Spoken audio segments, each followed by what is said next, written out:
सत्संगत जी, प्यार से कहना धन निरंकार जी।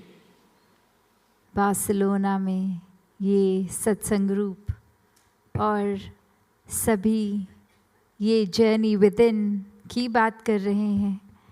कि कैसे अपने अंदर की यात्रा हर किसी को करनी है। ये इसलिए सब संत समझा रहे हैं कि इस परमात्मा से जुड़ के जब हम अपने अंदर झांकते हैं तो वाकई ही ये दिखता है कि अभी तो अपने अंदर बहुत सुधार करने हैं, खुद को संवारना है। एक आउटर अपीयरेंस नहीं, ये अंदर की बात हो रही है, दिलों को साफ करना है। क्योंकि साफ जितना दिल होगा उतना ही फिर हर किसी के प्रति वो प्यार सत्कार की भावना रहेगी। जैसे ये शहर का नाम भी बार्सिलोना है, तो हम जो बोलते हैं जैसे कि किसी भी चीज़ का अगर बार सेट इतना ऊंचा हुआ है तो यहाँ प्यार का बार से नीचे नहीं होना, लो नहीं होना। तो यहाँ भक्ति के बार से नीचे नहीं होना। एक दूसरे को हमने जो दिल से एक प्यार से, प्रीत से, विनम्रता से जिनसे पेश आना है, तो वो एक लो नहीं होना उस बार से। तो दातार हर एक पे इस तरह ही कृपा करे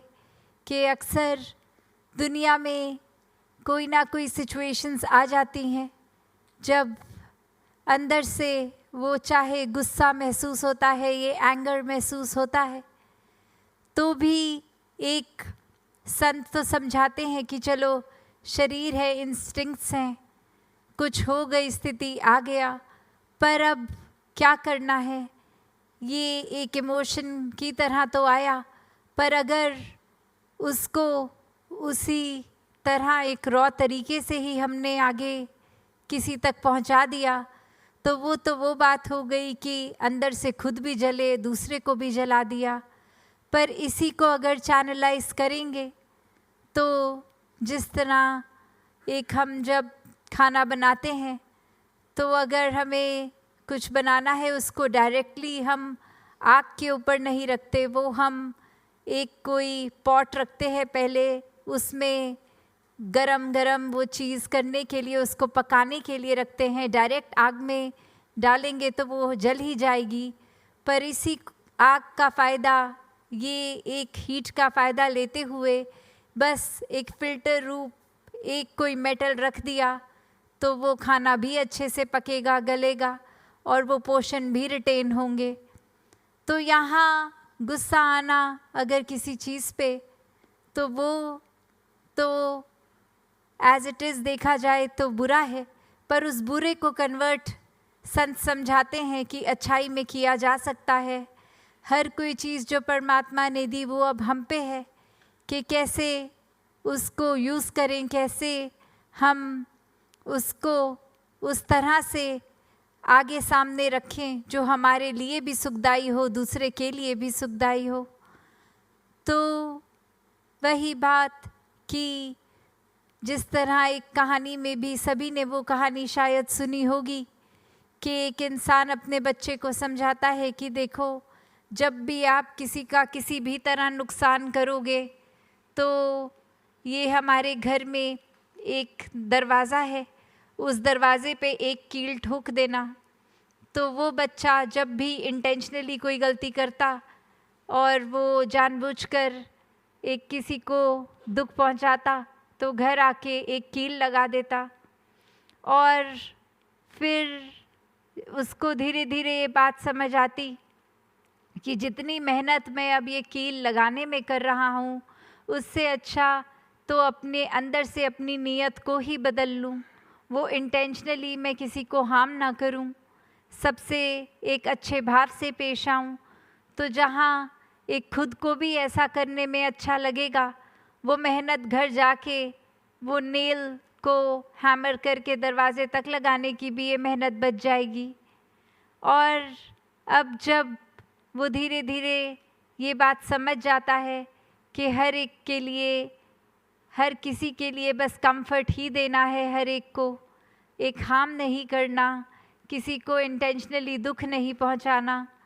तो वो फिर एक बार अपने घर में ये डिस्कशन करता है कि चलो मैं ऐसे करता था, अब मैं ये नहीं करता, तो अब ये मैं क्या सारी कीलें जो मैंने पुरानी भी लगाई थी इनको निकाल सकता हूँ।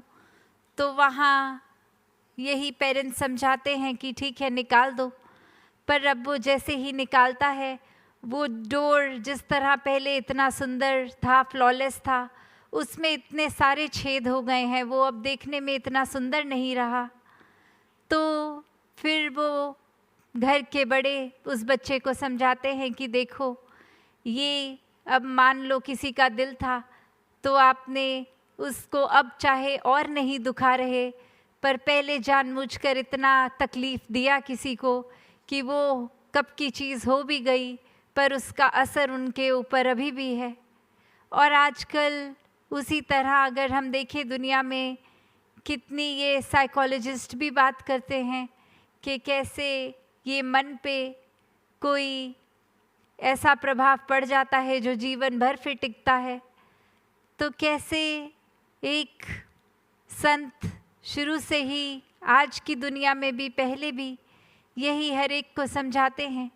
कि जहाँ गलतियाँ हैं वो गलतियों की माफ़ी है, पर वो इनोसेंटली करी हुई गलती हो, पर जहाँ पे ये इंटेंट आ जाता है, ये कनिंगनेस आ जाती है, ये मन का कोई ऐसा भाव जो हम पहले अपने अंदर ये आत्ममंथन नहीं करते, ये अपने अंदर टटोलते नहीं, ये जर्नी विदिन से ये नहीं सोचते कि इसको सामने वाले तक कैसे रखें कि हमारा भी नुकसान ना हो, दूसरे का भी ना हो। तो जब एकदम प्योर इंस्टिंक्ट पे करा हुआ कुछ होता है तो फिर उसकी रेपरकशंस वो बाद में खुद ही सोच लेते हैं, और फिर वो दिखता है जीवन में कि कैसे कुछ चीज़ तो कर दी, और अब जैसे एक कहावत भी है कि लम्हों ने खता की और सदियों ने सज़ा पाई, कि उस पल में तो गलती हो गई पर वो इतनी देर जीवन में फिर ऐसी बात आती रही जो एक भार बन गई, बोझ बन गया। जैसे एक और उदाहरण जहाँ इसी बात पे कि अक्सर कितनी पुरानी कितनी अच्छी दोस्ती भी हो, एक मिसअंडरस्टैंडिंग होती है तो दोस्त दोस्त से बात करना छोड़ देता है। तो बात वही कि वो जब बात के ऊपर आते हैं तो या तो वो टोन होती है जो अच्छी नहीं होती, या वो शब्द रफ होते हैं, या फिर वो किसी का कुछ कहना वो ऐसे लगता है कि ये बहुत इनसेंसिटिवली डील कर रहे हैं, या फिर वो कोई मिसकम्युनिकेशन होती है। जब भी कोई बात के मुद्दे में जाएंगे तो बहुत कम बार ये होता है कि वाकई ही किसी की दर्द पहुंचाने की नीयत थी, वाकई ही किसी का इतना प्यारा रिश्ता ख़राब करने की नीयत थी। मेजॉरिटी ऑफ द टाइम्स वो एक चीज़ इस तरह हो जाती है कि वो नीयत अपनी जगह ठीक थी, बस वो होते होते बात इस तरह मुंह से निकल गई, वो बोलते बोलते दूसरे का ख्याल नहीं किया गया, उसके दिल तक कैसे लगेगी वो बस बोल दी एक स्पर ऑफ द मोमेंट पे। तो बात वही कि संत तभी समझाते हैं कि हर पल में संभलना है, हर पल में आत्ममंथन करना है कि किस तरह से वो, जैसे अभी आग का भी उदाहरण दिया, वो एंगर को सिंबलाइज वो आग ने जब किया तो जैसे ही कोई बर्तन डाल दिया गया तो वो अब खाना भी बढ़िया बन गया और डायरेक्टली नुकसान था। उसी तरह हम अगर मन में या आत्ममंथन करते हुए, इवैल्यूएट करते हुए कि हर चीज़ बस फ़ायदे के लिए ही हो हर एक के, तो उससे हम भी अंदर से वो स्थिर रहते हैं, काम रहते हैं, खुश रहते हैं, हमारे अंदर भी वो बेचैनी नहीं आती, और दूसरे तक भी फिर वही जो अभी हम पीस की बात सुन रहे थे कि when the peace is within us, that's only when it can be given outwardly as well। तो वही बात जो अंदर सुकून है तो बाहर भी तभी आएगा। अंदर बेचैनी है तो एक थोड़ी देर के लिए दिखावा मात्र तो हम कर सकते हैं,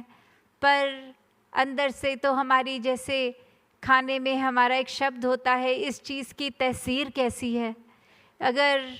तहसीर ही गर्म है तो फिर उसका असर हमारे ऊपर अंदर बाहर भी गर्म रहेगा, और अगर तहसीर ही ठंडी है तो फिर वो ठंडक का ही कारण बनेगी।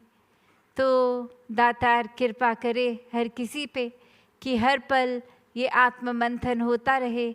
और जहाँ जहाँ भी ये जानबूझकर, जिसको हम गलती का नाम दे देते हैं पर वो इंटेंशनली एक हार्म हम किसी के लिए कॉज कर रहे हैं, वहाँ से खुद को इस तरह बचाएं, वरना तो बात वही हो गई कि हम खुद ही अपनी कब्र को खोद रहे हैं, हम खुद ही अपने पैर पे कुल्हाड़ी मार रहे हैं, हम अपना नुकसान खुद ही कर रहे हैं। तो संत तो चेतन करते हैं, अवेयर करते हैं कि हर समय उस तरह से जागरूक रहें, अलर्ट रहें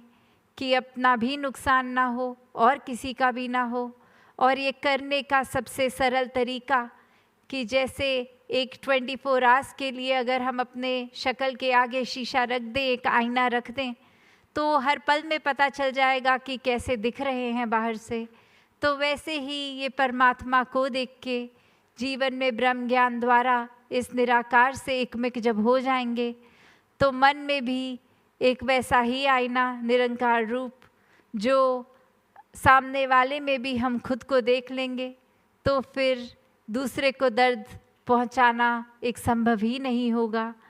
तो दातार कृपा करे हर किसी पे कि ऐसे ही चैन सुकून का कारण बने, अपने अंदर आत्म मंथन करते रहें, निराकार से जुड़कर भक्ति करते रहें। साथ संगत जी प्यार से कहना, धन्यकार जी।